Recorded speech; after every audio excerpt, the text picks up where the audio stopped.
केंद्र सरकार के 9 वर्ष पूरे होने पर भदोही पहुंचे केंद्रीय स्वास्थ्य एवं परिवार कल्याण राज्य मंत्री एसपी सिंह बघेल ने सरकार की उपलब्धियों को गिनाया। वहीं इस मौके पर उन्होंने राहुल गांधी के बयान पर कहा कि हमें उनके प्रमाण पत्र की आवश्यकता नहीं है, मोदी जी वैश्विक स्तर के नेता है। उन्होंने कहा कि महागठबंधन की जिस तरह से कवायद चल रही है उसका कोई असर नहीं पड़ेगा।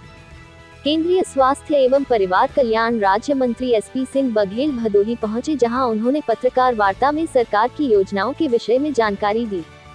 राहुल गांधी के ताज़ा बयान, जिसमें उन्होंने कहा था कि भारत में मुसलमानों की जो स्थिति है वह ठीक वैसे ही है जैसे 80 के दशक में यूपी में दलितों की थी। इस बयान पर उन्होंने कहा कि राहुल गांधी को देश से माफी मांगनी चाहिए। उन्होंने 60 साल राज किया है, मुस्लिम और दलित उनका वोट बैंक था।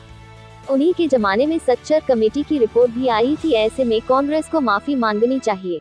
मैं उनको सलाह दूंगा कि बंद कमरा खुली बात होनी चाहिए देश में, लेकिन विदेश में जाके आप मोदी जी की आलोचना करके 140 करोड़ भारतीयों का अपमान कर रहे हो, भारत माता का अपमान कर रहे हो, हमारे राष्ट्रवाद का अपमान कर रहे हो। ये अच्छी बात नहीं है। आपका मुस्लिमों की स्थिति, दलितों की स्थिति थी उत्तर प्रदेश में, आज वही मुस्लिमों की स्थिति है, जबकि उस समय कांग्रेस की सरकार थी। तो इससे क्या बताना चाहते हैं, क्या लगता है? उसके लिए उसको देश से माफ़ी मांगनी चाहिए, क्योंकि उन्होंने 60 साल राज किया है। तो मुसलमान उनका वोट बैंक था और दलित उनका वोट बैंक था।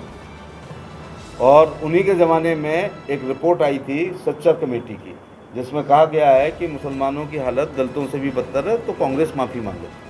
और उसी की दादी थी, नानी थी, दादी ने ये कहा था गरीबी हटाओ, और इस नारे ने गरीबों ने इतना वोट डाल दिया कि सरकार बन गई। और अगर गरीबी हट चुकी होती तो ये 80 करोड़ कौन है जिनको हम 5 किलो गेहूं चावल दे रहे हैं।